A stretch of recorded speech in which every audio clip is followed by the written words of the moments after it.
What's up, everybody, and welcome back to the Anything Better podcast with me, your host, Paul Virzi, your other host, Bill Burr, our producer, Andrew Themlis, and today you guys are listening to episode 35. I do not have many 35. And by the way, can I just say this out of the gate, Bill? Because a lot of people, I didn't realize how many people are correcting mine and your mess ups for numbers.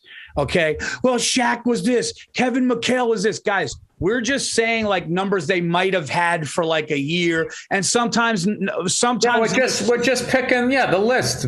That's all it is. That's all it is. And some of the lists are wrong. So there you go. But I don't have, I'll be honest with you, out of the gate, I don't have a 35. But I think that you should only be able to go in one because someone's going to have Michael Jordan again at 45, where he wore it for like 2 weeks when he came back the first time. You know, one of those Shaq's ones was where he was like fucking with Phoenix. Yeah, the big cactus. No. Yeah, fuck that. Fuck that. All right. Because I think we ought to throw those ones out. All right. Wait a second. Greatest players to wear 35 in all sports. Here we go. Let's get the list going here. Best athletes. All right. Ricky Henderson. What? He's on every list. That's how long he played. They got him at number one. Was that his primary number? I don't know. No, he was 24 on the Yankees. It's just so ridiculous. Oh, fuck you guys. Who didn't you buy? Everybody was a Yankee. I think I played for the Yankees at some point. Kevin Durant. Yes. Number two. By the way, dude, your Yankees swept the Red Sox. I didn't even know that. That's how out of the fucking loop I am with baseball. Yeah, no, me too. We won last night too, and I'm just so out of it too. But I'm kind of getting back into it. I hope we make the playoffs. I think you should. Anyway, Frank Thomas, Justin Verlander, number 5, Yogi Berra. How is Yogi Berra with fucking as many rings as he has fingers at number 5? Joe Morgan. Love Joe Morgan. Tony Esposito, Gaylord Perry. Well, there's a lot of repeat names here. Yeah. 35 is a weird one. 35 is a weird one. All right, let's see if we got to do the top 10. The top 10. We should probably do a little more investigating on these things. But then whenever I click on it, there's just so much fucking advertising. All right, number 8, Gaylord Perry. Number 9, Phil Niekro. Oh, I remember. Dude, there's more condiments between them than you'd ever have on any fucking hot dog ever. Phil Niekro and Gaylord Perry. Both throwing the fucking knuckleball and screwball. Mike Mussina. Oh, how did I forget that? Yeah, okay. I remember that. All right, there we go. Okay, right. Those are the greatest. Not too many 35s. 35s are weird. Mid-30s numbers are weird, but so anyway, getting into this episode, Bill. I would think that we're gonna start getting into like corners in the high 30s and low 40s. Yeah, I also think like there was a couple of fullbacks. There was a couple of fullbacks in like 36s and 37s, 38s. It's a weird Jerome Bettis is a 36, right? Jerome Bettis is a 36. Oh, that's next week. Yeah. That's a good one. All right, dude, we got to get into this. I got to tell you about this one. Dude, how about this? Me and my wife having a good night. Everything's going good. We're on the couch. She comes down with a glass of wine, right? She starts taking my trousers down. No, I'm kidding. So I was going to say, this sounds like the beginning of a porno. No, so she's sitting there. Everything's good. And then all of a sudden, I suggested a house thing. Like, yeah, what if we like redid and then it was like, no, I think maybe we should do. And I go, well, no, I mean, I think we should maybe. And it just turned into like us watching TV together. She's got a glass of wine to then not speaking because of different opinions on a new finished garage. That was my dude, what were you thinking? I mean, no, I was just... First of all, never suggest a remodel to your wife because it's going to be twice the scope with half your vision. If you're lucky, that's how that math is going to work out. And that's exactly what happened. I'm like, no, what we do is and she was like, well, I thought this. And here's the thing. When your wife says, well, I thought, that means that's what's going to happen. That's what's going to happen.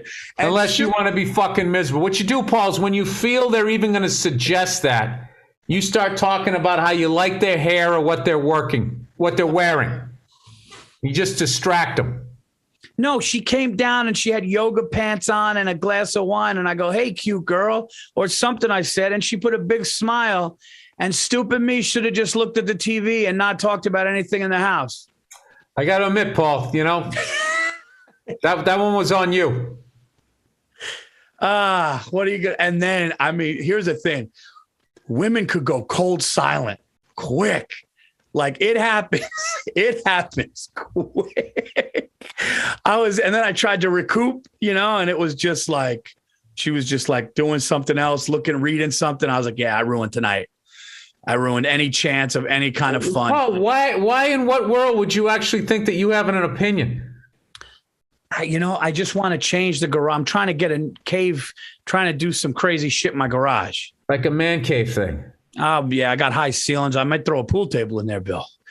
That's my new thing. I want to get good at pool. I'm going to get good at pool. That's my thing.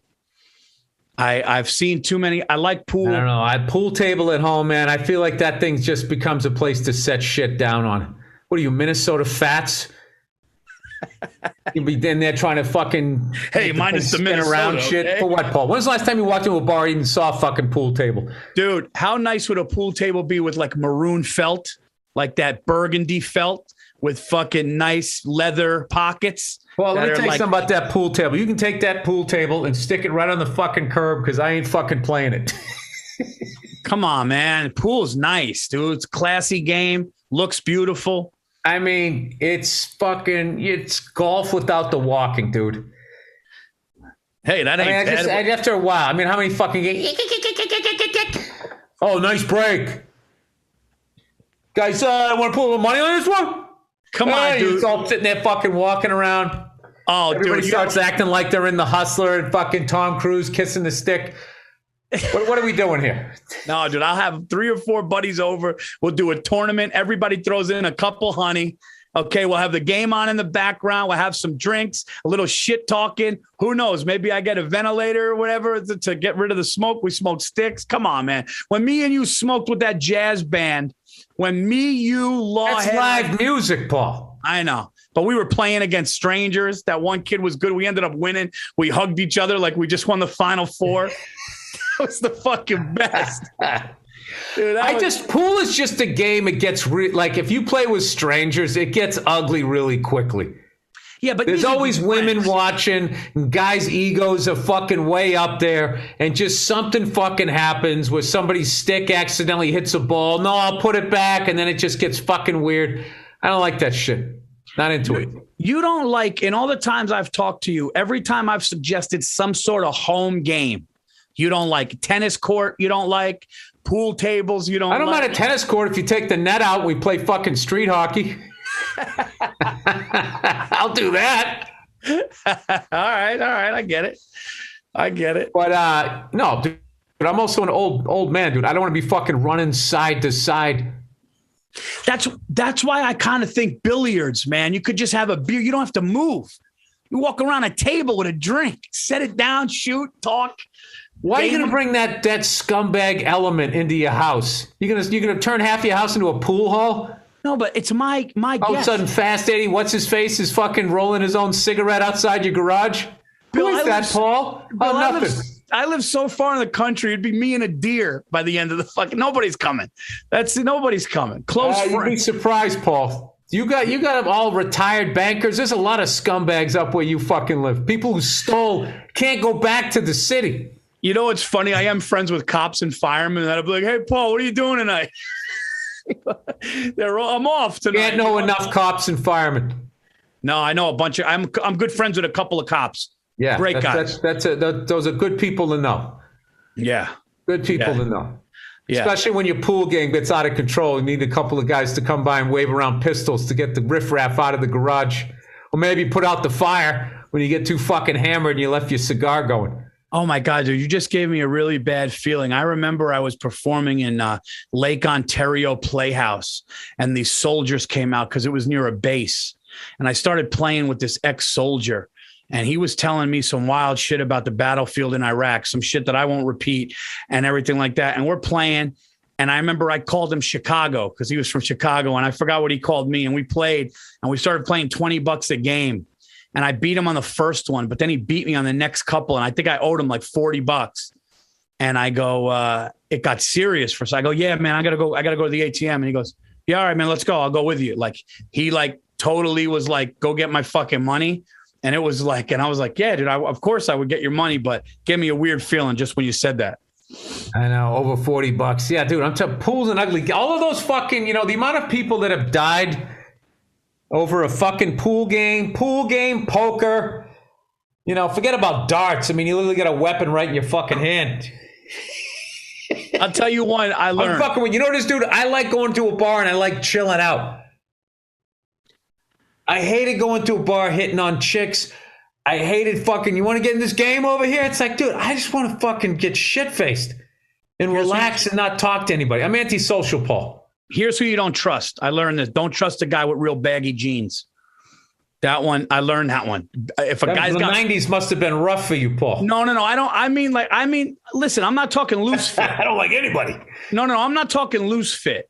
Loose fit is okay. All right. Because you got different cuts of jean. Loose fit is okay. I'm talking those guys where they had almost their jeans, denim were almost like clown pants. Those guys are up to no good. I'm telling you, man. Those guys are up to no good. Dirty. Picture that. I don't even know. I don't know who those guys are. Yeah, dirty. Sure, they just didn't lose a bunch of weight and they don't have money to buy the new wardrobe yet. Nah, dirty sneakers and baggy jeans. To me, it's a bad combo. I don't like being around. I got to be honest with you. Being in a bar with strangers is fucking horrible. Being in a bar with I like either bars that are.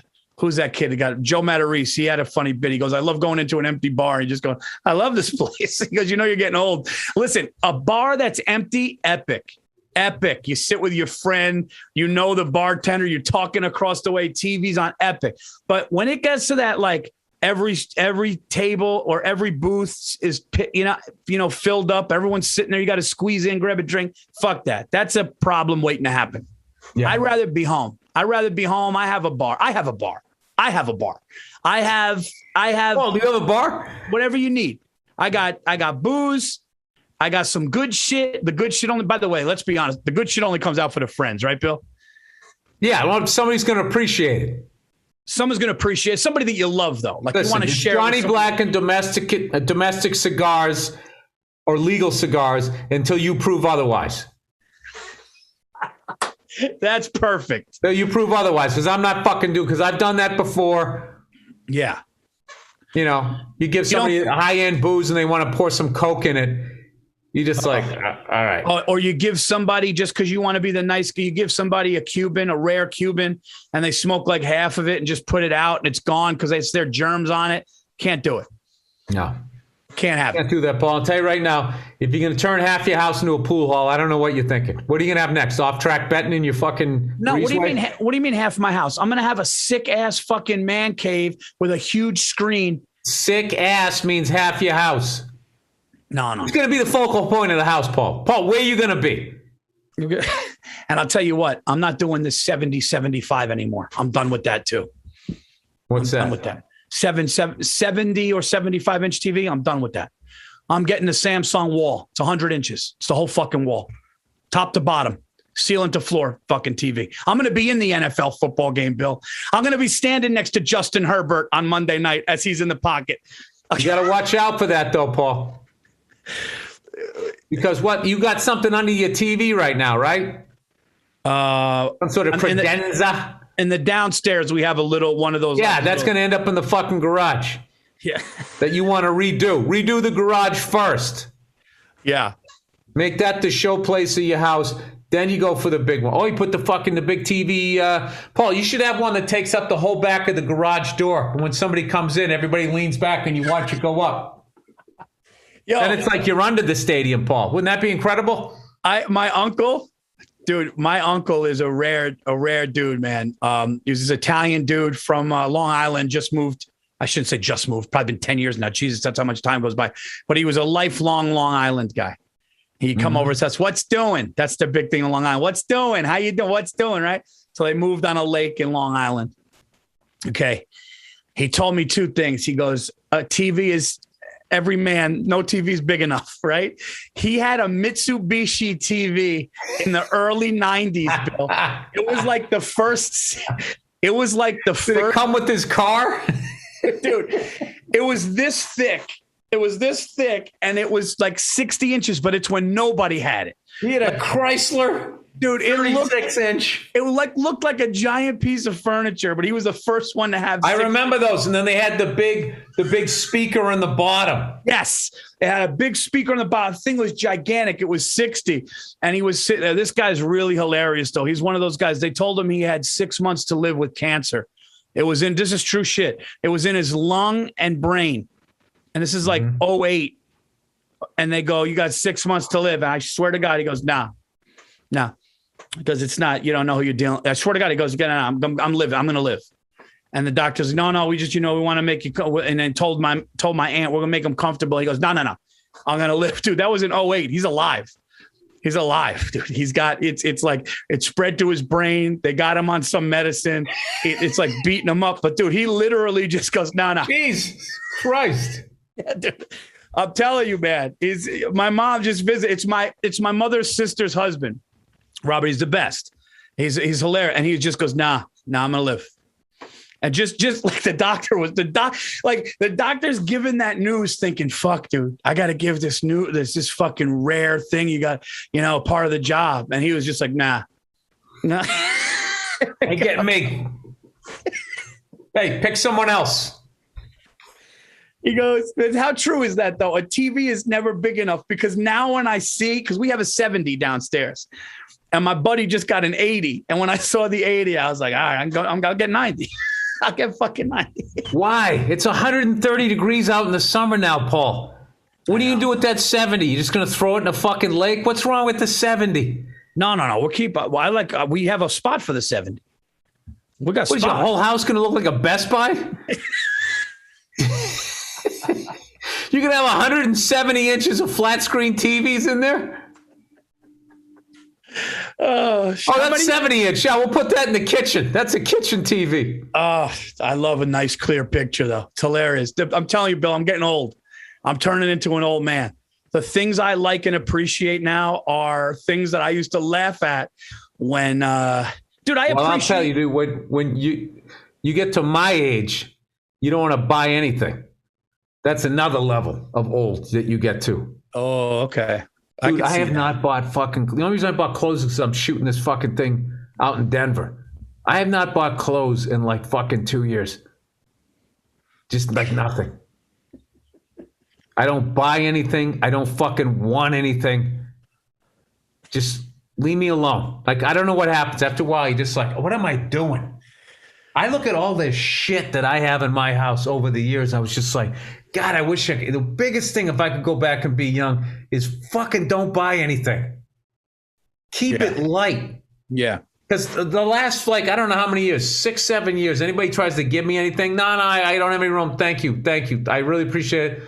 Gift bags at some stupid event. And I don't remember any of the shit anybody was going to give me. But all the shit that I have, when I take it out now, I'm like, oh, that was the TV taping I did for fucking Comedy Central. I can't throw it out. I should just take all of it.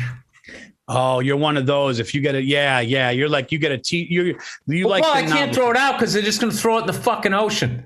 So it's better for the environment if I should live with my shit. But you shouldn't throw out a memory. You can't throw out a good memory. That's what's tough. No, but it isn't. There's a different thing is like, I have the memory of all those shows I did, but then I also have the t-shirt. Right? If I never took the t-shirt, I don't give a fuck. I still did it. Yeah. Why do I need a memory of something that I did? Right. No, I get like, so, my team wins the Super Bowl. I want to get the Sports Illustrated fucking package. I didn't win it. Right. I don't know. Yeah, I get that. I like the little things. Like I get a pin. You know that. When we went to the Final Four championship, I always get a pin. The little small shit. A little gold pin. I stick it in a box. I got a bunch of them. I'm a magnet guy. I go to a new country. No, I get not a magnet. I get the flag. The flag that you sew on your coat or whatever. I'm never going to be that douche that has a bunch of flags on it like I was in the fucking Navy or something. I just keep them. You ever see those guys? Yeah. Those guys, those Navy guys that wear the black with the gold, and then they have like all the ports. Yeah. I wonder if women look at that and they think like, was he a good boy? This guy bang whores across the 7 seas. Now he wants to fucking jump on me. Yo, I got another one, man, that's going on, dude. I got 2 things going on here. I'm pissing a lot. And I got astigmatism in my eye. So my left eye is worse than my right. I got 20/20 still, but I'm telling you, it's fading fast, dude. Like if I go like this, it's not crisp. If I go like this, I'm still good. And you know me, Bill. I'm like your uncle with the cancer when it comes to eyesight. People have been telling me for 10 years I need glasses. It's like, yeah, I'm not doing it. Makes your eyes weak. It's like walking with a cane. You walk with the cane. When you give into a cane, fucking 2 weeks later, you're going to be sitting in a chair with a blanket over your legs. And then 6 months later, you're going to be dead. So, yes, they gave me glasses that make the left stronger to read and watch movies, and I didn't do it. You're done. I put them on. They gave me a fucking headache. Well, it takes a second for you to adjust. It takes a second for my eyes to get fucked up enough to look through this thing. I'm not doing it. I'm an anti-vaxxer with glasses, Paul, when it comes to glasses. And the doctor's telling you, Bill, you're going to see better. Why? What are you doing? You're going to see Everybody better. I know that has glasses, they actually say there's an element of truth to that. They go, once you fucking put on glasses, you need glasses. Once you use a cane, you need a cane, right? Those fucking people with the thing, breathing, those people. Dude, once you do that, you're done. Dude, I got friends who can't see. I have like 2 or 3 friends I'm thinking of right now that are literally like, they take their glasses off and they're like, dude, I can't see 10 feet in front of me. I'm just like, I don't want that. Joe Bartnick kid has no idea. Joe Bartnick would walk off a cliff without glasses on. One of the funniest things was when me, you, and Joe were on a road trip and it was his turn to drive. And I'm in the back and he stopped short. He stopped like 30 yards behind a car thinking he was on its bumper. Dude, the car was fucking 70 yards. Well, look at it. Joe, what the fuck are you doing? I thought we almost he goes, am I not close? I go, the car's like 30 fucking yards away. You know his laugh. He's like, eh. No, I remember one time you looked at him and I saw you looking at him and he's like, he was driving like this. This is what it looked like from the side. He's driving like, he kept doing this. You just go, and I remember you just go, Joe, did you fucking get your eyes fixed? And I remember like a week later, he had glasses. And he said, dude, I was watching the hockey highlights on Fast Forward 2. He was calling all the second assists. He goes, I haven't seen this good since I've been 12. Segment first or the reads? Yeah, well, you guys usually still do the reads, then the football segment. So whatever you want to do. To do the football, just go right into the football segment. And then we'll do the reads and the Let's get the reads out of the way, dude. I like just getting the homework done, you know? Yeah, that's why I thought you. That's what I figured. All right, I'll do. Sorry, Andrew. Andrew's trying to make this easy, and we're fucking the whole thing up. Right, let's see what we got here. We got Butcher Box. I like reading Butcher Box. Yeah, you do. You do Talkspace, Paul. Yeah. All right. All right. Talkspace, everybody. Meeting with a therapist to work on your mental health is just as helpful as hiring a personal trainer to work on your physical health. And the positive impact can be just as life-changing. Talkspace makes it possible to speak with a licensed therapist right from your phone, tablet, or computer. And unlike traditional therapy, you could message your therapist anytime via text, video, or voice. That's got to be annoying. That's some what about Bob shit right there. I know, dude. Like, not again. I'm at the beach. It's 100%. Ahoy!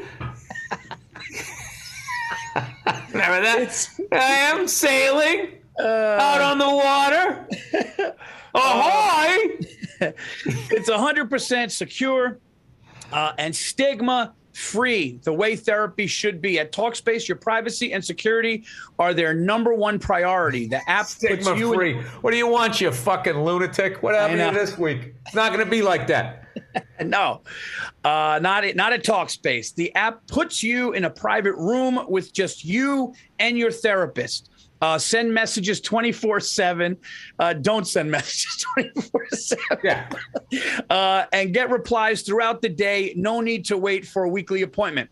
Talkspace's encryption and added security features your conversation fully protected. Whether you struggle with anxiety, depression, self-doubt, or anything else, Talkspace gives you access to the help you need to move forward. Facing those obstacles isn't easy, and you don't win a prize for doing it alone. Getting professional help isn't weird or weak. It's smart, because sure, your friend might know a thing or two about electricity, but would you let him rewire your house?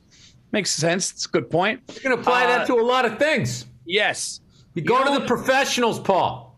Go to the professionals, even when it comes to upstairs here. So don't leave your mental health to chance or the amateur advice of well-meaning friends or family. Talk to somebody who's trained to help. Unless you're fighting a pandemic.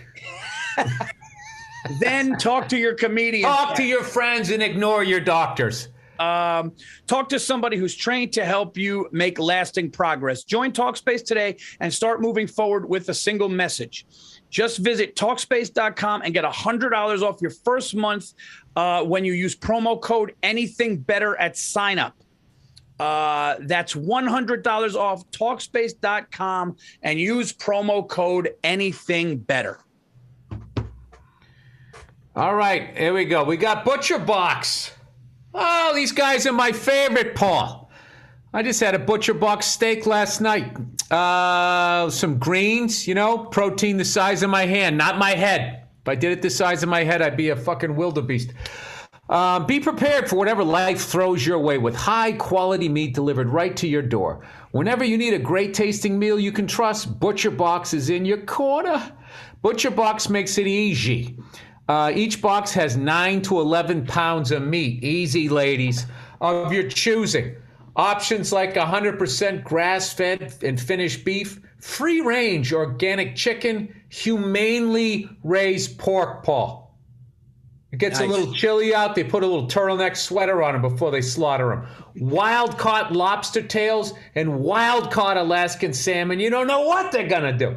Sugar-free bacon. There's no better feeling than knowing you can skip the grocery store because there is a variety of Butcher Box meat already waiting for you in the freezer. I kind of like that, Paul. Bunch of meat in the freezer, you know what I mean? Little cash in the wall, Paul, some meat in the freezer, a little shoddy behind the fucking headboard. Luckily, today's sponsor, Butcher Box, is offering our listeners ground beef for life. For a limited time, Butcher Box is giving new members 2 pounds of free ground beef in every order for the life of your membership. Imagine never having to shop for ground beef again, Paul. That's a lot of meatballs. That's a lot of meatballs, Paul. You got to have the veal in there. You got to have the pork. You got to have the Trinity. The Trinity there, Paul. Once signed up, you choose your box and delivery frequency. They offer 5 boxes, 4 curated box options, as well as the popular custom box. So you can get exactly what you and your family love. Butcher Box ships your order frozen at peak freshness and packed in a 100% recyclable box, and shipping is always free. You enjoy great tasting, high quality meat delivered right to your door. This is your chance to never have to shop for ground beef again, Paul. Paul, how many times can you come out to the Super Bowl party? Can't do it, man. Shopping for ground beef. That's off your table now. That's right. Butcher Box is now giving new members free ground beef for life. Sign up at butcherbox.com/better and get 2 pounds of ground beef free in every order for the life of your membership. Log on to butcherbox.com/better to claim this deal. Dude, my wife makes a killer chili, and that deal is incredible for somebody like us. I'm not even joking, dude. Free ground beef is, who doesn't like I'll eat a meatball like an apple, dude. I'll eat meatballs all Sunday. Think I give a fuck? All right. How about just a burger, Paul? Sorry. I know. I'm all Northern European. I would just, I'd make a patty and I put some cheese on it. I don't know, man. You know me, Bill. I'm not doing the age thing well. That's one thing that I'm not good with, man. Why do you think that is? I don't know. I think it's because I actually think I do. No. I have regrets. I have regrets about sports, and I have regrets about when we moved a lot, and I was like they were like grooming me to play sports in the school that I was in the district, and then we left. And I hated it. They were friends. I didn't want to play ball with these guys.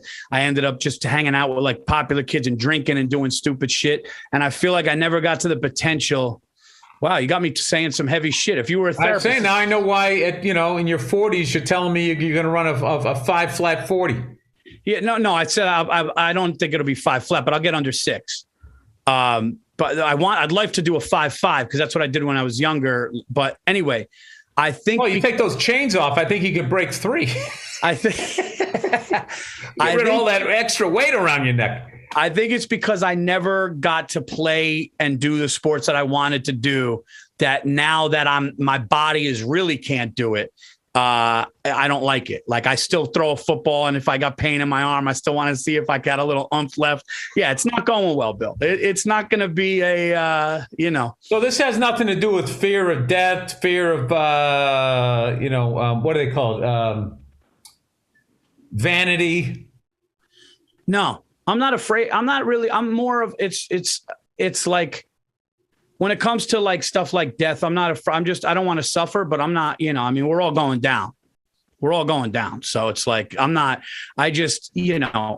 don't like when I see somebody like hunched over in their back, I get freaked out because I have disc issues. When I see things like that or people that's what fucks me up, but, I wish that I fucking played organized ball more. And I wish that I was groomed and coached and did those things. And now I know it's over. So I don't like it. He's younger than Brady, Paul. You never know. You could get that Testaverde call. He's the only hope that a guy like me has. Yeah, he did it. Testaverde he's actually older than Testaverde. Testaverde, I think, was done at 43. Tom Brady turned 44, dude. That guy's going to kick field goals. Vinatieri kicked field goals. He finally retired. He's like 46 or 47. Yeah. Dude, Vinatieri played till he was fucking full gray beard, the whole thing, man. I mean, what a kicker that guy is. Greatest of all time. Yeah. I mean, clutch kicks. Speaking of field goals, what about this week? Records being broken. Justin Tucker hitting a 66-yarder that hits the front. 68? Wasn't it 68? No, the 68 missed. That was against the Jags, and then the Jags ran it all the way back. Oh, but yeah. The 66 broke Matt Prater's record from Denver. He hit the front bar. He hit the bar, but then it bounced in, and they won at the last second against the Lions. I'll tell you what, that team, I mean, we talked about that, but the Ravens are fun. I love exciting teams like that. Oh, I'm so devastated about the Giants. So fucking devastated that they stink. They fucking stink. 66-yard field goal. That ball was on his 46. That's a fucking boot, man. That's a boot, dude. Well, so when Tom Dempsey kicked that 63-yarder for the Saints, the goalpost was actually right on the goal line. So that meant he was way on. That's why when you see he's on way on the other side of the field. He's 63 yards away from the goal line, which I'm bad at math. Plus it goes down. He was on the 37. Could that be right? His own 37. With like half a foot, too, and he kicked it straight. Yeah. He was a straight-on kicker. And then people back then were like, oh, it's because he had that special shoe. Like, do you know how quick you'd get canceled for that? He had his half a cripple shoe on. That's why he did it. Oh, my God, dude. I don't think I ever told you. I never told you this. I'm on stage in San Antonio, Texas, and I do a joke. And there was something about diabetes, and this guy's going to lose a left foot. And there's a table of 4 dudes crying, laughing, and they're pointing at their boy. And I'm going like, what? And he goes, no. He lost a left foot, right? I swear to God, he lost a left foot. The whole place starts laughing. I go, no, you didn't. Like, I thought they were fucking with me. The dude takes off his left leg and tries to hand it to me. And I go, no, dude, I believe you. Place is going fucking nuts. Jeez. Okay. Now there's a lot of soldiers. There's a base there. So I always had wounded warriors coming out, right? So I go, dude, all right. I believe you didn't have to fucking do that. Place is going nuts. He puts his hand in. He puts his leg back on. Everybody starts calming down. I go, I swear to God, I go, well, man, dude, thank you for your service. He goes, no, I'm not a soldier, dude. I got hit by a truck. Fucking, it was just, dude, and he didn't want credit. He was like, no, dude, not a soldier, dude. Oh, I thought they were saying he lost it because of diabetes. No, I just said like lost a foot, but it's always soldiers there. So myself and everybody thought he was a wounded warrior. So, but when he just took it, I go, we believe, and then he just goes, no, dude, not a soldier. I can't take credit. I got hit by a bus or a truck, and everybody was just like, oh shit, dude, the fucking shit that you can say at a comedy show, and then for some reason somebody's there. I know. You know, one time I was at the Laugh Factory. And Jay Davis was on stage. Okay? And I swear to God, Jay was on stage and he was bringing a comedian. He was doing a joke. In the middle of doing a joke, he put on chapstick.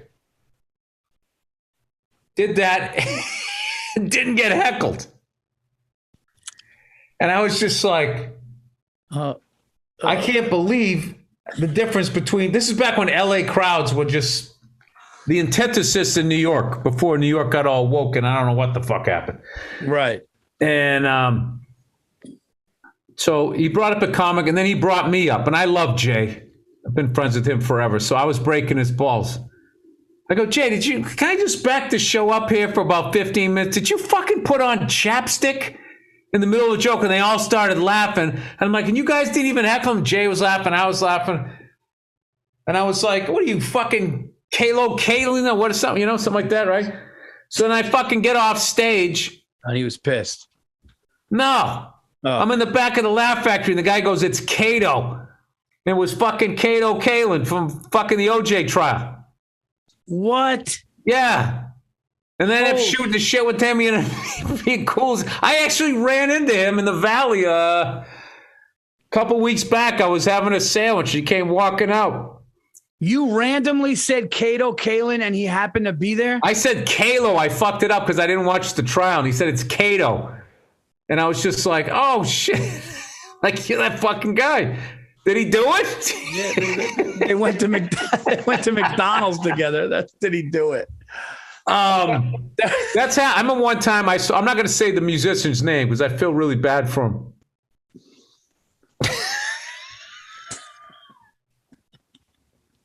There was a comic on stage just eviscerating this old school musician. Okay, trashing his music and then trashing him, and he has, some mental issues.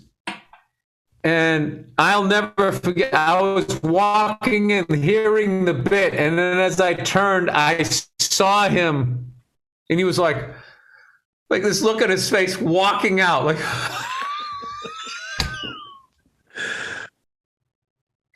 And I was just going like, oh my God, I felt so fucking bad for him. It's one thing to just make fun of shit, you know what I mean? But then when, you specifically name a fucking person. Oh my God. Yeah.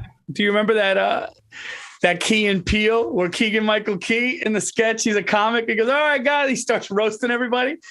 And Jordan Peele's like in a wheelchair all burnt. And he's just looking like he wants him to roast him. But he just goes to everyone else. So he starts feeling bad and he's going, and he can only talk like that. Right? So he's going, oh, look at this guy, man. Where'd you get that shirt? Right. And he just goes past everybody. And Jordan Peele's going, and he won't do it. And then he's like, all right, fine, dude, fine. So what happened? And he's going real light. And he's going, come on. So then finally he just goes, finally he just goes into it. And dude, he starts saying, and I was like, how could you say that? That's fucking horrible. And then like he can't move his face. So tears just come down. And he goes, I thought I could handle it, but I can't. Dude, it is so fucking, dude, that show's underrated, man. Oh God. Oh, dude, I've had people come up to me back when I used to sign shit after shows. Some people would stand in line to let you know how offended they were by something you said. I should have seen this whole world coming. Wow. Yeah. I mean, And it was just like, and I finally started getting good at it. And I would, because then I would pick out something else fucked up. Well, what about that? You didn't think that was fucked up? Oh, you don't care because that doesn't affect you?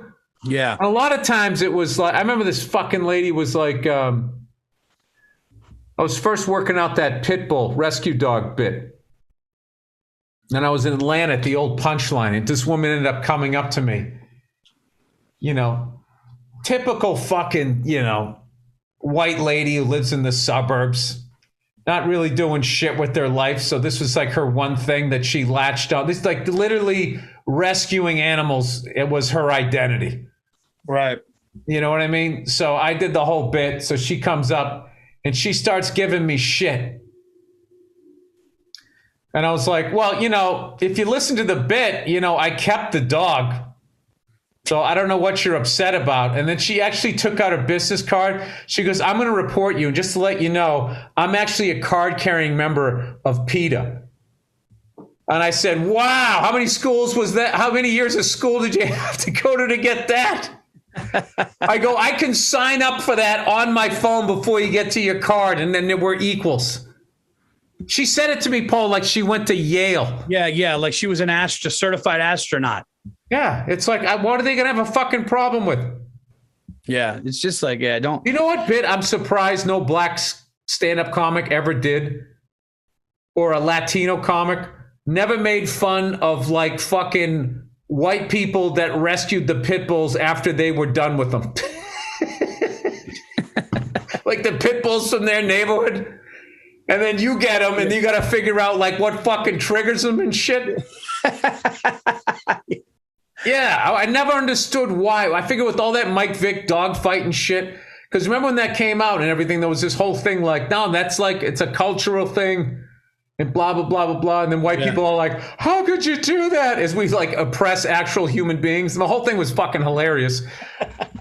Felt like, oh my God, I was going to say that's like a South Park episode where everybody ends up getting trashed, which is why I love that show. I'm so late to this one. Did you ever see that one that they did on gentrification? No, I didn't. Toto Sopa, when they make South is South Park, something or other. Like, you know, they'd say like Soho, NoHo. You know, out here they have WeHo. Yeah. North Hollywood, West Hollywood. They just create these fucking names and they move out all of these people. Dude, they did this fucking thing, man. I can't even do it justice.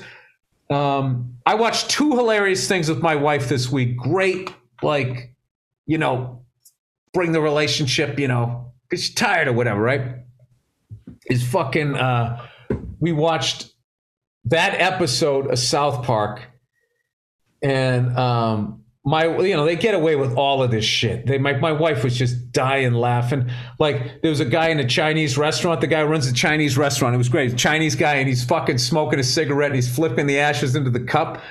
And he's doing that accent you can't do anymore. Like, I don't know why nobody come here no more. I'm up. And he's just killing this. There's one guy in the restaurant. And the guy's just, he's like, yeah, buddy, I don't know. He's just like, I mean, I'm just saying, maybe it's because, and he just keeps talking to this fucking guy. So in the end, he tries to make his neighborhood cool. And he's going like, come on down to, it was called Shitty Walk. It was actually City, but he's pronouncing it Shitty. Come down to Shitty Walk. Have a drink, of course, right? And I'm dying laughing because those are the places that used to serve me. Like back in the day, I actually still like going to those places, but I don't know. I'm going to ruin the episode, but we watched that, and then we watched this thing. This guy built this mansion, Paul, in Los Angeles that he was going to try to sell for $500 million.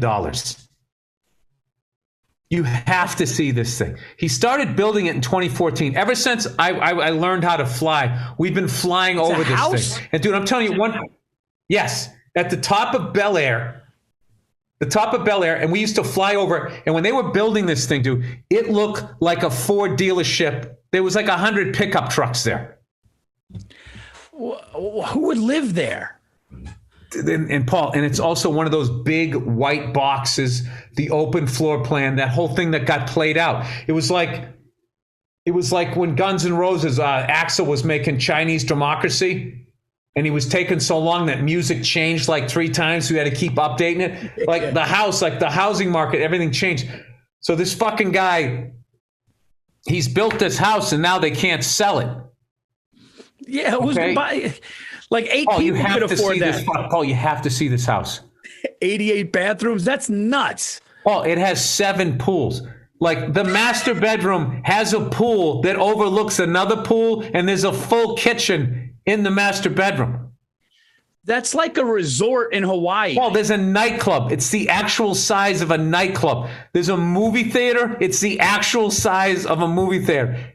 It's the biggest environmental disaster I've ever seen in my life. So the guy's doing it. I think he was a little gacked up. I think he did a bump or something, man. At one point, he's fucking doing this. He's fucking, I don't know what. The guy has like $85.5 million worth of loans or something out there, man. I felt bad for the guy because, like, how do you get out from underneath that? Dude, it's like, it's this story that has been going on in LA. People that live in LA and that are in real estate and people that pay attention have been watching this thing go, because the whole thing was Saudi Prince. Saudi Prince is the only guy who can afford that thing. Like, who's gonna dude, if you ever come, you ever let me take you up in the helicopter, we'll go up with a fucking instructor or whatever. Who lives in it now? Nobody. It sold in 2019. No, it didn't. Is this okay? I don't think it's sold unless it's old. Let me see a picture of it. Dude, he just made. That's a different house, dude. Okay, this is not the 94 million. Nope. Okay, my bad. No, he said 500 million.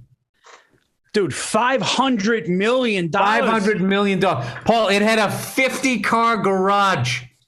Oh my God, dude, that's like professional athlete, like professional sports organization owners. Dude, and then the best part is, dude, the guest house was like your house and my house put together with this sick ass infinity pool. Paul, there was a track you could run. It was like a mile around the house. You had your own track. I want a man cave with a pool table. No, Paul, wait, it gets better. And then underneath the guest house is where your staff lives. Oh my God! Because it's going to cost like probably $1 million a month just to keep the place going. And he's walking down the hall after walking through this whole epic thing, just going like, "This is a wash closet that's from Rome specifically made." Dude, the guy's walking around the whole building. He goes, "Look at that right there. Look at that light. You see that light? You wouldn't know it from here because the wall's so big. That light is 12 feet high. It's a 12-foot. You can't tell because the wall's so big. That's a 12-foot high wall. I had to make it custom. And all I'm thinking is like, okay, so I play wiffle ball and I hit that fucking light. Now what do I do? Oh my God! I got to call the Home Depot in fucking Florence, Italy, to make a new one. You got to. So then they go downstairs, dude. They go downstairs beneath the guest house, which, dude, was like 5,000, 6,000 square feet with an infinity pool. So underneath it, he was just walking down this. Now you feel like you look like you're on a ship. This is where the staff would live. Like these people wouldn't fucking kill you. He was like guest quarters, guest quarters, guest quarters, guest quarters, guest quarters, just going right down the fucking line. And he goes, you could fit upwards of 4 people in there. So my wife goes, that's like a metaphor that in order to live like that, other people have to be stacked up like fucking logs. And I was sitting there going, the only way you survive in that house is if you let the help live in the guest house and they can go in the pool every fucking night. I would be sending them steaks down. I'd send their kids to college. That's the only way I could sleep because there was not a panic room in that house. Like, what do I do when the staff attacks me? Dude, that gave me anxiety thinking about the responsibility of that, not to mention the taxes. Paul, it had 2 wine cellars. This fucking wine cellar, Paul, I swear to God, was like, it looked like it was 100 feet high. Like you could have enough wine, Paul, if everybody at the Super Bowl got boozed for like a week straight. It's just like, what are you going to do with all that? The movie room, dude, once again, had like 30-foot tower for candy. Oh. Dude, I went over to a guy's house one time who had like a home theater. So he did the MTV Cribs thing where he filled up all the candies. And dude, there's like 5 people living there. They got enough fucking candy for Halloween forever. I go, hey, can I get one of those Hershey Kisses? He goes, yeah. And I opened it up and it was like, it was stale. Almost broke a tooth. This is the stupidest thing ever, dude. So they were sitting there going like, at one point the guy, and then they got this fucking guy who's dressed all crazy, just going like, this is insane. Oh yeah, look at that lamp. That is unbelievable. The whole time, right? There it is, Paul. There it is. What? Yeah, he tried to get a helipad on it, which they wouldn't let him do. What? Yeah, a bowling. I forgot the bowling alley. A tennis court. Oh my God. I don't know if you said it, Bill, but it did default last 3 weeks ago. Yeah. Yeah. 165 million in debt. He's got cars in. Paul, he's just paying to dress the house. He rented those cars. All right, hit pause. Pause. All right. You see the pool up top? Yeah. It has a glass wall all around it. Where'd you go? Right there. It's got a glass wall around it. Like you're in the pool, you can see the whole person no matter how much you're underwater. That's off. That's your pool for the main, for that's the what do you call it? The master bedroom that also has a kitchen and it has its own pool. And you can literally jump off of that pool. I wouldn't recommend it. Into the other into one. the main pool. Oh my God. And then I think that other place, the building on, if you keep going past the pool, that's where the guest house is. That's 5,000 square feet. Okay, there you go. See how it's got glass on the side, like the pool that's up top? Can you imagine, Paul? Into a hot tub. Oh my God, dude. All right, and if you look on the side, you can't tell, but that's also an infinity pool. That's like a moat that goes all the way around it. That other hot tub, Paul, that is like you could fit like fucking 50 people in there. You can't even understand the scope of how big it is. And on the other side of the moat, that's a track. You can just run around the house. Oh my God, dude. But what's great is it has like glass. So all the rich people there can look at you all annoyed as you run like fucking, you get your 10,000 steps in just walking around your house. Well, now where is this, Bill? This is up in the hills? That's in Bel Air. Okay, stop right there. Oh, is that a golf? Was that a golf hole? Yeah, that's a little putting green up there. I'm sorry. I felt bad for the guy who built it, man. This guy just he just went off, man, and I don't know what happened. He couldn't sell the damn thing. But dude, like those pools and that grass is above the rest of the house. So they had to like dig in and create soil, even like the palm trees. Like the driveway looks like a parking lot. Yeah, and it's an architectural marvel, and it's all at the same time, it's one of the biggest waste of materials of all time. And here's this guy here. This is the guy that made it, man. It's like if Josh Adam Myers fucking stop doing the goddamn comedy jam. Oh, man. Holy shit, dude. Dude, you have to watch it, man. I will definitely watch. This is nuts. That's the guy that bought it?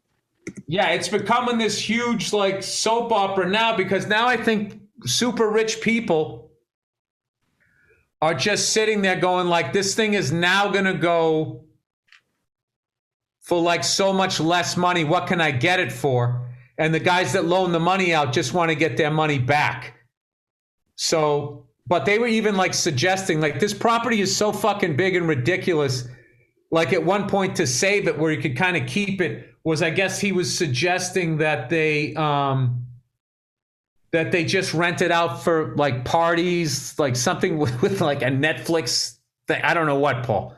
Yeah, dude, like this, like have weddings there. But I'm telling you, this is a great thing to watch with your wife. It's fucking hilarious. And this guy is like, this is a month after I think the creditors were coming after him. So this guy is amped up trying to sell this fucking thing. I'm trying not to talk shit because, you know, anybody can lose in business. So, hey, Bill, you know I'm bad with money and I love shit like this. This is too much for me, dude. I would never want that fucking responsibility. 400-foot long jogging track. Sorry, you can't walk around the whole thing. 400 foot's kind of silly. You'd like run there and back. So 600 workers. That's a balcony off of the main bedroom that looks down into the office. Oh my. Oh, I got to see this thing. That's something he flew in from fucking Italy. He met his soulmate and they were married 8 months and then they got divorced. This guy is like, I'm telling you, this guy is like, it's like the Tiger King meets a fucking developer. It's unbelievable. This guy has like nine movies in him. Oh my God. I seriously saw like 3 different movies and maybe like a Netflix series just watching this whole thing. Did it say how many bathrooms are? Look how this guy's dressed. Like, what is this guy doing? Oh, 3 bedrooms in the 3 bed. Oh my God. Okay, those rings there. He had some guy. Oh, the name of the house, Paul. It's called The One. Oh, and he has it written in like fucking like gold in like the driveway. 50-car garage. In the 50-car garage. Oh my God, dude. Holy dude, you know how like few people could afford this? Paul, that right there. It says The One. The One Bel Air. Dude, that's the walk-in closet for the woman. 35. Oh my God, dude. What? The worst part is, Paul, there's a cigar bar in it. Oh my God. Hey, and they blow through it. Oh my God. And he has 5,000 bottles of wine, it says. A bowling alley. Yeah. You never have to leave. Never. Ever. Then there's the indoor pool, Paul, in case it fucking rains out. The 5 days it rains out that year. That wall is alive. That's moss that is alive on the wall. I can't believe how much of this I remember. I got exhausted watching it. Oh my God. Hey, white leather. White leather, Paul. I'll tell you what kills me is where it's at. In Bel Air, that part of the fucking 405, that is caught on fire, and the fire has jumped that freeway, like I swear to God, 3 times in the last 10 years. So the place was big enough to have your own fire department up there. So wait, he can fly his helicopter on top or no? No, they wouldn't let him do it. They wouldn't let him do it. Which is understandable. All those neighbors are. You think Dr. Phil wants that fucking thing zipping in and out of there if he can't do it? Dude, it's 105,000 square feet.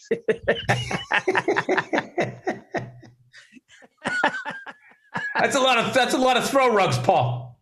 Oh my God, this guy is fucking balling. It is the most bananas.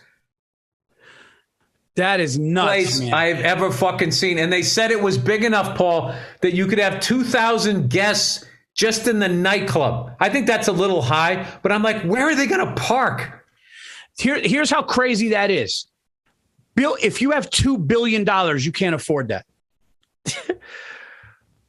Well, I wouldn't. Yeah, you shouldn't buy it.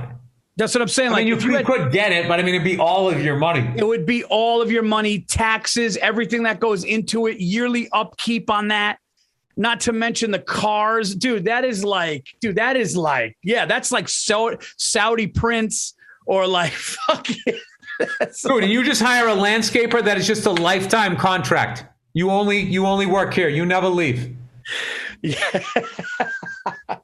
Oh my God, that's too much. Well, but the cigar bar, Paul, he had like digital posters of all old Playboys on the wall. Dude, he had a whole glass thing of just bowling shoes for the bowling. And here's the thing: they say when you love the house or when you get a house, you spend most of your time in like 3 rooms. You kind of pick your quarters. So what are you doing with that? Yeah, I mean, you wouldn't be able to see your kids. You wouldn't be able to see your kids. Like I'd be calling my son and daughter, where are you guys? We're at a pool. We're at the 7th pool. Yeah, people were joking on YouTube about losing your phone in that house. I'll tell you whatever you want to say about that guy looks like a lot of fun to hang out with, though. I will tell you that. Oh my God. You imagine that guy? I mean, that guy's, that guy's got stories that guy has. Oh my God. Having that kind of money. I'm sitting here bitching about the fucking losing the Raiders bet. Hey, let's tell some stories. I'm going to go first. I think you should close this. I'll buy you the Raiders. No, dude. He was fucking... Dude. The guy was fucking gacked too, man. I think he did a couple of bumps before that one, man. I'm not even joking. One point he like fucking rubbed his arm. Like, but it's totally understandable, Paul. The guy met a chick and went through a divorce all during the pandemic, and this fucking thing came to a head. Oh my God. And he's in this video, last ditch effort to dump this on somebody. He's going to lose hundreds of millions on that house. No, the people who loaned him money are. Oh, right. They're the ones that are freaking out. And what people don't understand when they watch it is that's our money. All of us fucking minions put our money in the bank, and then they're legally allowed to loan out not only 100% of it, 2.5 times what you even put in there. So they kind of counterfeit money. They're loaning out money that doesn't exist. And then you get some guy like this with this crazy vision. What was that movie Ed Harris was in when he was fucking painting and he was all crazy? He did the house version of this shit. Didn't they even go up there to see what the fuck he was doing? Oh my God, dude. That got me anxious. That house got me anxious. That's too much, dude. Can you imagine that guy putting his head down on the pillow with $125 million of loans out there and the house ain't moving? My God, no. And he didn't have, I mean, I'm sure he does somewhere else, but like I would have spent my money different, man. I would have spent my money different. You get a $5 million house, get a jet, get some horses, buy a fucking farm. I love how it started modest. $5 million, which isn't even modest, but that was the most modest part of it.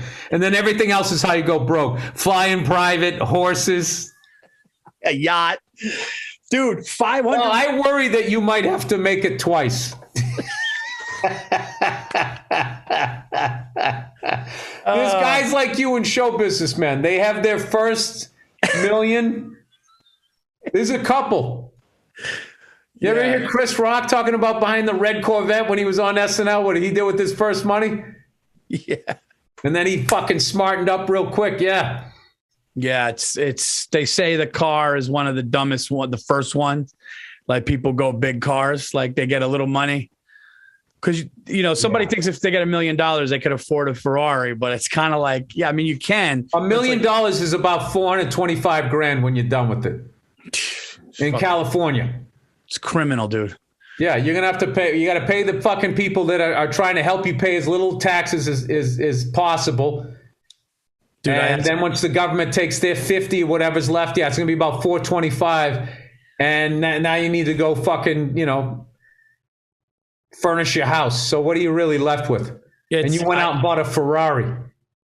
Yeah. And if the Ferrari's 200, then what? Then $300,000. Yeah. You just whacked all that money in half like that with a car, which depreciates instantly. Well, a Ferrari actually doesn't. Ferrari's actually, out of all the cars, it is an investment, but you're going to be eating ramen noodles next to your, investment. But will you get all of the money back for the Ferrari? It doesn't depreciate at all? Well, a lot of those Barrett Jacksons, like if you buy the right one, I'm not a big, supercar guy, surprise, surprise. But like when I watch those things, the Magnum PI one isn't worth shit.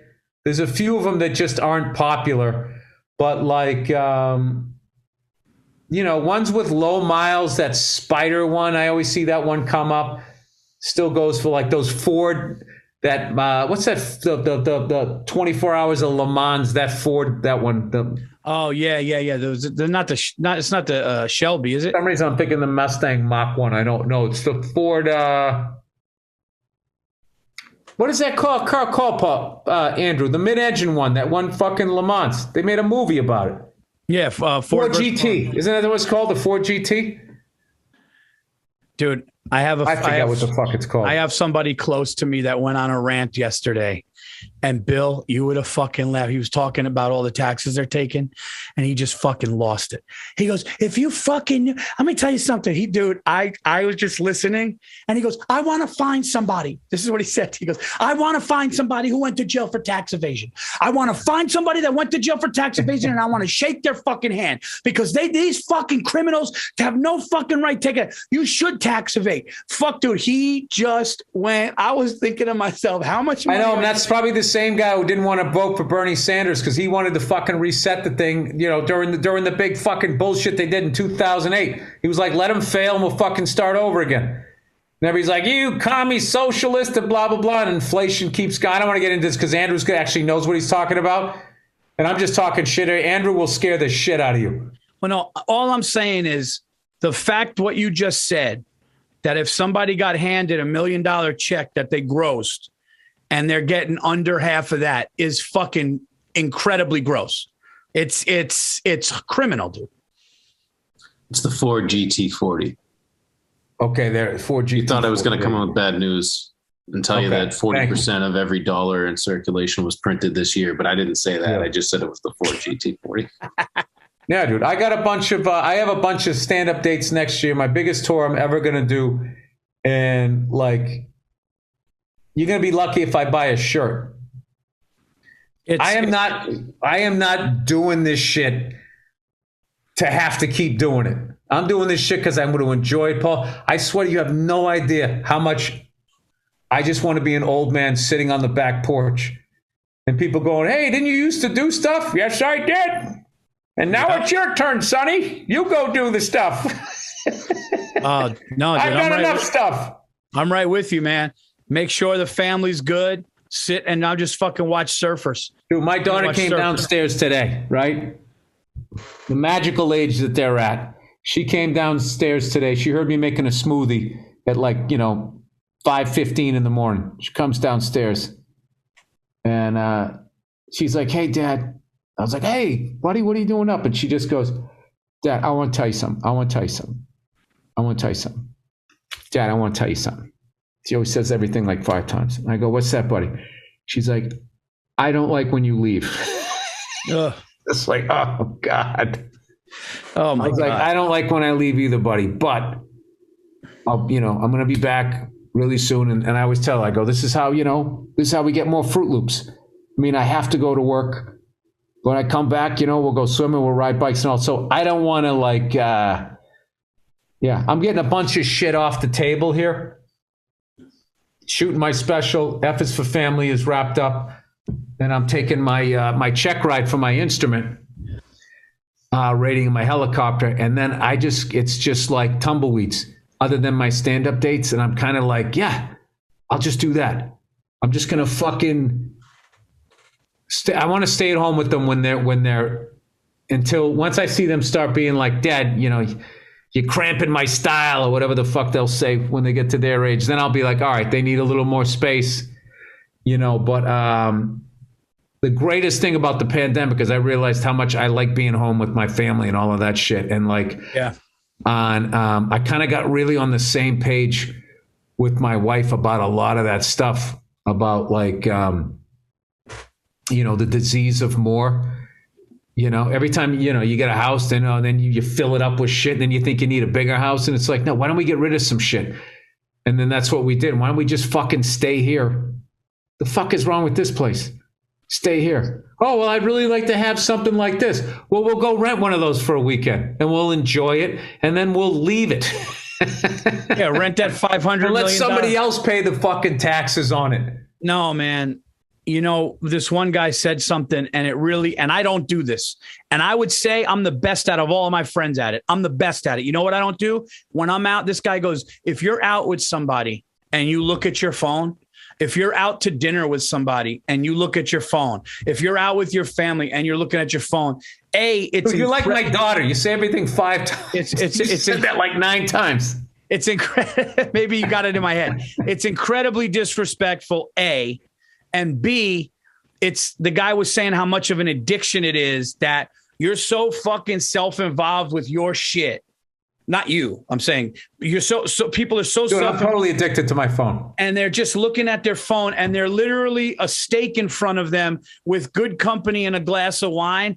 And I don't fucking do it anymore. And my kids, like, we went into a restaurant, they're buried. I'm like, no, dude, we're eating as a family.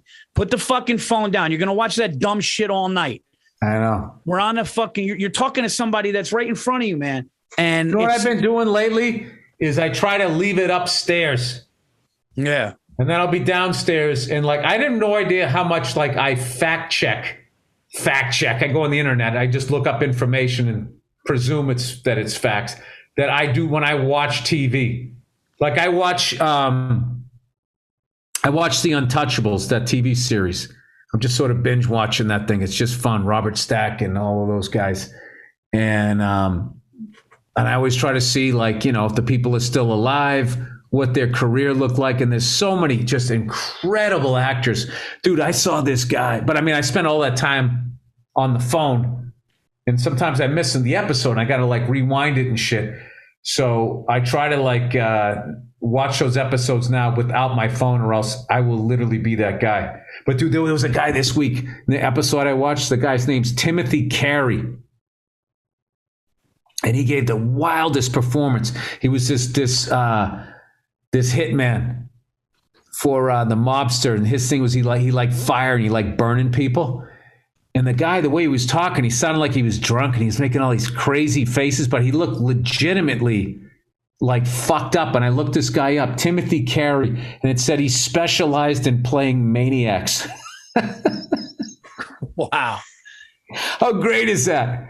And I texted a buddy of mine, and he was telling me the movie to watch here. What the fuck was the movie? I don't know what the fuck it was, but this guy, like, he was kind of famous for some movie where he was in a Marlon Brando movie, and he squirted water on him. It was supposed to be beer, and I guess Marlon didn't want him to do it, and the guy did it anyways. He didn't give a fuck that it was Brando. He was like a fearless actor. My buddy was saying he kind of had like a Nick Cage kind of thing where he did like all this offbeat stuff, and you kind of think that wasn't going on back then.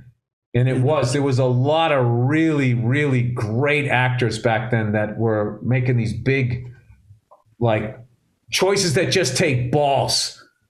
You know what I mean? Like, the whole crew's watching you like, this is either going to fucking lay a giant egg, or they're going to be like, dude, that was the shit. But anyways, look at me. Fucking ADD. I'm talking about this stuff. I was talking about being on the phone too much. No, man, I think what you said before hit it on the head, where it's like the pandemic made you realize, like, it's almost kind of sad, our behavior, you know, that we just, performers need this attention, and it's all about them, and it's all about like us. And it's like, I'm going to leave the dinner table to go do a spot, so a handful of strangers in New York City will give me some sense of approval. It's like, what the fuck am I doing? I know, but once you figure that out. Yeah. And you focus your attention where it should be, yeah, then you realize that you just have the funnest job ever. Just have fun. That's right. Just have fun. Because it's really easy to forget how fun your job is when you're putting all your emotional needs into it.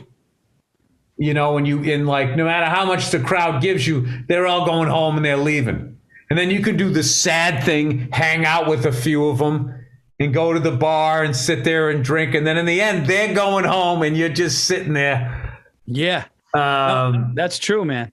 That's really I will tell you, that's the best thing about the way I've done the road for, like, I don't know how many years now. You know, certainly since I stopped drinking. But even when I drank, I would just go somewhere with you guys. But I'm really proud of the fact that I just, for the most part, I just fucking went home. I either went out to a dive bar, or I just went back to the hotel. Going back to the hotel room, dude, was so fucking underrated. Oh, watching a movie and just like laying there falling asleep is the best. Going back, any young comics, I know you're afraid you're going to miss something. No. But I'm telling you, go back to your hotel room stone fucking sober. Yeah, you're going to miss a hangover. That's all you're going to miss. It bothers me as the elevator's going up. And then once I get there, I'm like, oh, man, I could order some food or something. I could watch a movie. And then it says that you're going to get 8 hours sleep. You're going to wait up, write some jokes. And then you're going to fucking, you know, you got the whole day, go to the gym. You know what I realized? I haven't opened for you, like in going over 3 years. So we go to football games and stuff, but like I realized that, but we did it right. When we did it, it was fun because we looked forward to the scotch and the cigar because it was just us. It was just us. Even when we were on a bus tour, it was just us watching Goodfellas, going through Alabama, eating fucking provolone, eating cheese, you know. So we did it good, but stayed out of trouble. Yes. I mean, we beat the shit out of our bodies, but we did it in house. It all stayed in the locker room. We did it in house. Oh, dude, yeah, those are some of the fondest those memories. Well, I'm proud of the fact that you don't open for me because I knew I wanted you to go on to like headline and all that stuff because, you know, Paul, I don't bring cupcakes out on the road. Don't do it. No, we were talking about that, how the best headliners don't. How the best headliners want the guy before them to go, okay, all right, now. I don't want a lifer opener. That's depressing to me. No, for everybody. Yeah, it's depressing to watch it going like, because I saw, you know, I've been in this business long enough where I saw people who their gig was opening for somebody and the person stops touring, focuses more on acting, or they die. Nowadays, you know, somebody could get canceled and it's just like, now what the fuck are you going to do? You know what? I remember I was in a green room and it was like the last couple times I opened for you and I was in a green room and someone came in and they're like, all right, you know, you're going to do 15, 20 sitting there. And like, I knew, I was like, yeah, this is not, it's time. And then I remember me and you smoking and you were like, yeah, the only thing that sucks is that we're like, we're always going to hang. But yeah, like to be that guy who's okay doing that for life. I think I heard that there were some guys that were cool with being like I opened for this guy for his career and that's cool. Like if you're happy with that, but for me, it was like, all right, you know, taking this. Yeah, that's true. Cause I'm projecting what I wanted onto their happiness. Maybe some people are happy doing that. For me, it just it depresses me. Like to see that. Like, I don't want to like, I don't know what that is. You feel like you're keeping them from something. Yeah.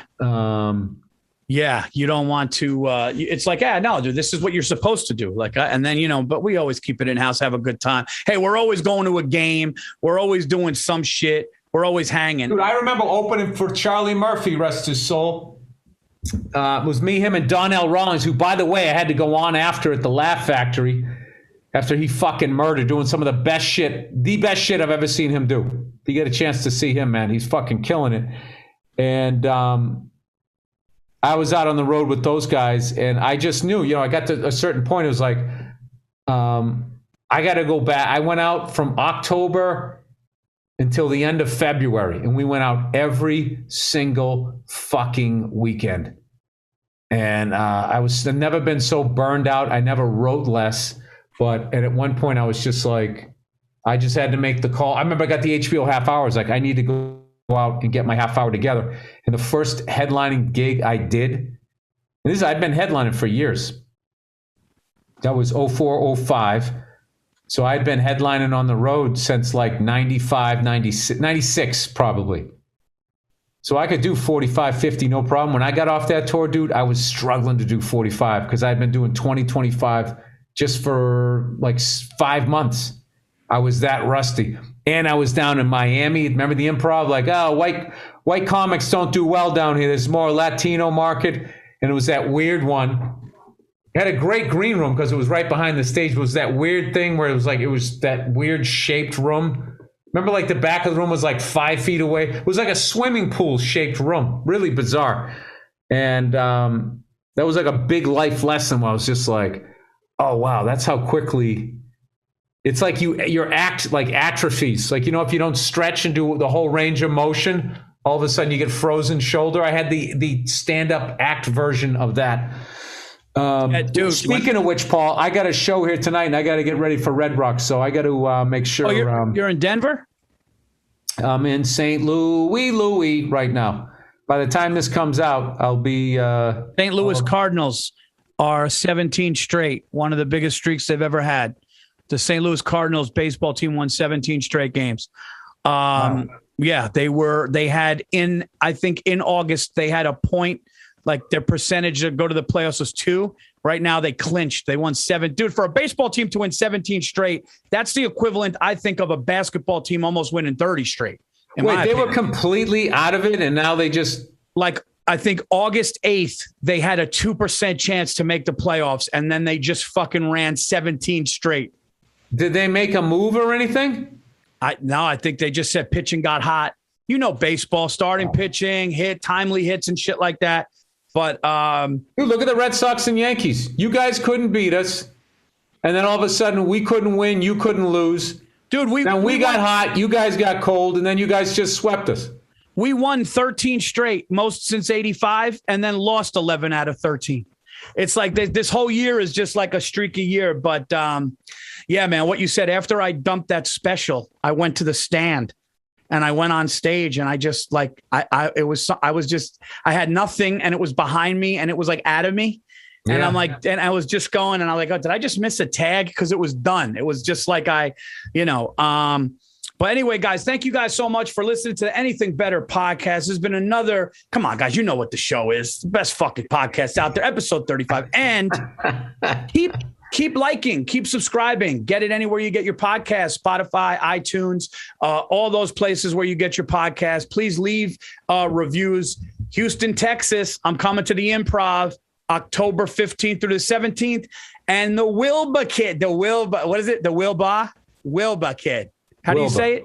Wilbur Theater, October 22nd, guys.